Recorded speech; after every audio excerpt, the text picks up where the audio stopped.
Hello guys everyone, कैसे हैं आप लोग। आप देख रहे हैं my YouTube channel the Mughal heaven में आप लोगों का स्वागत है। तो ये 3 प्लांट जो आप देख रहे हैं, तो पहला प्लांट तो ये गुलहड़ का प्लांट है हिबिस्कस का, और दूसरा है ये पेपर वाइन कहलाती है, और तीसरा है ये मोंगरा का। ये 3 प्लांट जो आप देख रहे हैं ये काफ़ी सूखे पड़े हुए हैं, और इन 2 प्लांटों को, ये गुलहड़ का प्लांट और ये वाइन का प्लांट, इनको हमने अभी कुछ दिन पहले रिपोर्ट किया था, और इसके अंदर अच्छी मात्रा में खाद पानी भी दिया था, यानी गोबर की खाद हमने इनके अंदर डाली थी। और तीसरा जो बेले का प्लांट है, इसके अंदर भी करीब आधा किलो के करीब हमने इसके अंदर काउडन डाली थी, और ऊपर से ही डाल दी थी, इसको प्लांट को बाहर नहीं निकाला था। इसमें ये एक प्लांट उसका लगा हुआ था पिटूनिया का, हालांकि देसी पिटूनिया का था, लेकिन बहुत अच्छा इस टाइम पर ये खिल गया है। ये देखिए बहुत प्यारा ये खिल गया है, तो हमने इसको इसीलिए छोड़ दिया था, और ऊपर से ही मिट्टी निकाल कर हमने इसके अंदर खाद डाल दी थी। तो देखिए काफ़ी अच्छा बुशी हो गया है, काफ़ी कलिया रहा है, और बहुत ही अच्छी इसकी ग्रोथ हो रही है। और ये वाइन हमारी अभी जल्दी हमने रिपोर्ट करी थी, मुश्किल से 8 दिन हुए होंगे, और ये अभी फ्लावरिंग कर रही है, शॉर्ट में भी नहीं गया ये प्लांट। इसकी पॉलीथीन की पैकेट काट के और इसी तरीके से उठाकर और इस पोट के अंदर मैंने इसको लगा दिया, तो ये भी बहुत अच्छा सर्वाइव कर रहा है। और तीसरा ये गुलहड़ का प्लांट जो है, ये हमने एक छोटे से पोट के अंदर लगा हुआ था, इसने ग्रोथ रोक दी पिछली साल से। तो पिछली साल से इसको हमें बिल्कुल चांस नहीं मिला कि इसका पोट बदल दें। एक तो कुछ दिन तो समझ में नहीं आया कि प्लांट में कुछ हो गया है, कि वो ग्रोथ नहीं ले रहा है, और ना ही इसके अंदर फूल आ रहे हैं। एक भी फूल नहीं आ रहा है, और ना ही बिल्कुल ग्रोथ ले रहा है, नहीं ना कोई नया फुटाव ले रहा है। जहाँ की तहाँ रुका पड़ा हुआ है, और पत्ते और पीले हो जाया करते थे इसके, तो हम पानी देते थे, थोड़े हरे हो जाते थे। अच्छा, हिबिस्कस को पानी की बहुत ज़रूरत पड़ती है, इसको पानी जितना ज़्यादा देंगे उतना ही ज़्यादा ये सर्वाइव अच्छा करता है। और खाद वगैरह भी इसको टाइम से देते रहें। लेकिन वो छोटे से पोट के अंदर ये लगा हुआ था, और काफ़ी हैवी, करीब 6 फीट का ये हो गया था लंबाई इसकी। जब हमने इसको रिपोर्ट किया था शुरू में, तो लगभग ये उसके अंदर भी 6 फीट का हो गया था। लेकिन उसके बाद में हम इसकी प्रूनिंग वगैरह करते रहे, और अब आके ये रूट बाउंड हो गया। तब ये इसने बिल्कुल ग्रोथ रोक दी, और किसी किस्म का इसके अंदर फुटाव नहीं हुआ, और ना ही इसके अंदर फूल आए। तब हमने इसको मजबूरी में आकर फिर इसको हमने इसके निकाल के, ये थोड़ा बड़ा पोट लिया मैंने, ये करीब 10 इंच का पोट है, और इसके अंदर मैंने इसको लगा दिया। अब हमने लगाने के बाद में इसको अच्छी सॉइल बना के खूब अच्छा खाद डाला इसके अंदर गोबर का, और फिर रिपोर्ट कर दिया, और इसके ऊपर से प्रूनिंग कर दी। तो आप देख रहे हैं ये किस तरीके से बुशी हुआ है, बहुत बेहतरीन बेशुमार किस्म का इसके अंदर फुटाव निकला है। बहुत ही अच्छा ये ग्रोथ ले रहा है, और इसको लगभग 20-22 दिन हो गए हैं रिपोर्ट करे हुए, तो बेहतरीन किस्म की ग्रोथ इसने ली है। तो साथियों, आज हम इसे लिक्विड फर्टिलाइजर इन तीनों प्लांटों में डालेंगे, क्योंकि गर्मियों में फूल देने वाले ये तीनों प्लांट हैं, और इसकी गर्मियों में अच्छी केयर करनी पड़ेगी। और ये वाइन तो मुझे बहुत अच्छे इसके फ्लावर लगे, और इसको मैं ख़रीद के लाया हूँ। इसके फूल बहुत अच्छे हैं। ये फूल, एक तो कलर इनका बड़ा प्यारा लगा मुझे, और प्लस इसके अंदर पोलिनेटर बहुत अधिक बैठते हैं। इसके अंदर मक्खी, शहद की जो मक्खी होती है, वो काफ़ी इसके ऊपर चिपटी रहती हैं हर वक्त।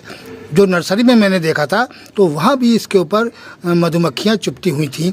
तो इसी वजह से मैंने फ़ौरन इसको ख़रीदा, कि मैंने कहा ये पोलिनेशन के लिए बहुत बेहतरीन प्लांट है। वाइन में है ये, यानी ये लटानुमा प्लांट है, और इसकी ग्रोथ भी, ये छोटे छोटे पॉलीथीन में लगे हुए थे, तो इसको लिया है। अब ये इसके अंदर, अब इसको हमने 12 इंच के पोट के अंदर देखिए लगाया है, और बहुत बेहतरीन पोट इसके अंदर रहेगा ये। लेकिन अभी ये नया फुटाव तो नहीं लिया है इसने, ये देखिए नया फुटाव नहीं लिया है, लेकिन प्लांट सर्वाइव कर रहा है, प्लांट सही चल रहा है, और फ्लावरिंग भी सही कर रहा है। और ये जो इधर ब्रांच थी, इसके अंदर नए में फूल शुरू हुए हैं, तो ये भी बहुत ही बेहतरीन किस्म का कुछ दिन के बाद फुटाव लेगा। अब इसको हम खाद पानी जो देते रहेंगे, तो अब ये बहुत बेहतरीन किस्म का सर्वाइव करेगा। और फिर जब इसके फूल ख़त्म हो जाएंगे, तो बरसातों में आके इसकी अच्छी ग्रोथ होगी। तो बरसात में हर प्लांट बहुत बेहतरीन किस्म का ग्रोथ करता है, तो उस टाइम पर ये भी काफ़ी बुशी हो जाएगा, और इसके अंदर इसी तरीके से हम फर्टिलाइज़र वगैरह देते रहेंगे। हमने इन प्लांटों के अंदर कोई रासायनिक फर्टिलाइज़र नहीं देना है, कभी भी नहीं देना है। अब क्या असल में इस टाइप के पक्के प्लांटों के अंदर रासायनिक फर्टिलाइज़र नहीं दिया जाता है, इसको गोबर की खाद ही पसंद है और प्लस इसको किचन वेस्ट लिक्विड फर्टिलाइज़र आप देते रहेंगे। ये प्लांट अच्छे सर्वाइव करते रहेंगे और इसके अंदर फ्लावरिंग भी बहुत अधिक आएगी। और तीसरा प्लांट ये देखिए बेले का, तो ये बेले का प्लांट भी हमारे पास 3-4 साल से एक इसी पोट के अंदर लगा हुआ है, लेकिन इसको इतनी ज़्यादा अभी ज़रूरत नहीं है पोट बदलने की, क्योंकि ये ज़्यादा अभी हैवी भी नहीं है। लेकिन हालांकि इसकी ब्रांच तो काफ़ी मोटी है ये, लेकिन एक ही ब्रांच जो हमने निकाली है, बाकी की हमने प्रून कर दी थी इसके अंदर।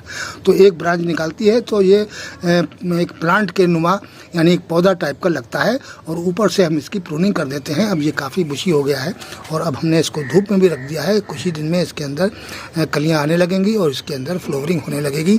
तो इसके अंदर भी हम आज लिक्विड फर्टिलाइज़र देंगे। तो इन प्लांटों को इसी तरीके से लिक्विड फर्टिलाइज़र बराबर में देते रहेंगे हर 10-15 दिन के बाद, तो ये बहुत अच्छा सर्वाइव करेंगे और बहुत अच्छी फ्लावरिंग करेंगे। गर्मियों का बहुत बेहतरीन पौधे हैं ये, गर्मियों में अच्छी फ्लावरिंग करते हैं हर कोई अपने गार्डन में। ये गुड़हल का प्लांट तो आपको हर गार्डनर के यहाँ मिलेगा और वो बहुत ही सेवा करते हैं। इसमें कलर बेशुमार आते हैं। ये तो हमारे पास तो देसी है, हम हाईब्रिड के यहाँ रख ही नहीं पाते हैं छत के ऊपर, क्योंकि हमारे छत पे डायरेक्टली धूप पड़ती है तो सारे प्लांट इस टाइप के सूख जाते हैं। यानी जितने भी कलम लगे हुए प्लांट होते हैं हाईब्रिड के, वो ज़्यादातर यहाँ सूख जाते हैं। गुलाब बिल्कुल नहीं चलता है, ना ही गुड़हल का प्लांट चलता है अगर कलमी है तो, या हाईब्रिड का है। ये देसी वाले चल जाते हैं, ये बहुत अच्छे सर्वाइव करते हैं। ये तो हमारे पास काफ़ी पुराना प्लांट है, ये देखिए, और इसी छत के ऊपर रखा हुआ है। और ये बेले का प्लांट भी काफ़ी पुराना है। इस टाइप के काफ़ी मेरे पास प्लांट हैं जो छत के ऊपर सर्वाइव करते हैं। हम ऐसे ही प्लांट ज़्यादातर लगाते हैं। इतनी तेज़ धूप, मई जून की धूप में भी पौधे रुके रहे। अभी पिछली साल मैं गांव गया था तो हमारे कुछ प्लांट मर गए थे, बोगनवेलिया तक के 3-4 प्लांट मर गए थे, क्योंकि हम 15 दिन में आए थे, शायद मई जून का महीना था और बहुत तेज़ गर्मी में पूरा गार्डन में सूख गया था। तो अब के भी मुझे जाना है उस पीरियड में, अभी 8-10-15 दिन के बाद मैं भी जाऊँगा, तो हो सकता है 10-12 दिन के बाद आ जाऊं। लेकिन हमें यही ख़तरा है कि इसके अंदर जब तक गर्मी भी तेज़ पड़ने लगेगी तो कौन पानी डालेगा, कोई ना कोई इंतज़ाम करके अब के हम जाएंगे, और नहीं तो फिर देखते हैं आगे क्या होता है। और इस टाइप के जो प्लांट बड़े पोट में लगे होते हैं, ये इनको कुछ नहीं होता है। कितनी तेज़ गर्मी पड़ रही हो, इसको ऐसी जगह रख दीजिए आपकी डायरेक्टली धूप ना पड़े। अगर आप फिर 2-4 दिन फालतू भी रहेंगे तो आपके प्लांट में कुछ नहीं होगा, और पत्ते वगैरह ऊपर के सूख भी जाएंगे तो वो नीचे से सर्वाइव कर लेता है दोबारा से। ऐसी कोई बात नहीं होती है। कई प्लांट हमारे इस तरीके के हो गए थे, कुछ तो नहीं चले और बाकी के सब ठीक हो गए और सब चलने लगे। तो साथियों, इस तरीके से ये मैंने किचन वेस्ट लिक्विड फर्टिलाइज़र लिया है और ये इस प्लांटों के अंदर हम डाल देंगे और ये 7वें-8वें दिन इस तरीके से अच्छी तरीके से भर भर के देंगे हर प्लांट के अंदर। ये देखिए, बहुत बेहतरीन किस्म का ये फर्टिलाइज़र है और जिस प्लांट में भी डालते हैं बहुत अच्छी ग्रोथ वो प्लांट करने लगता है। ये देखिए, इस तरीके से तीनों प्लांटों में हम ये भर देंगे अच्छी तरीके से।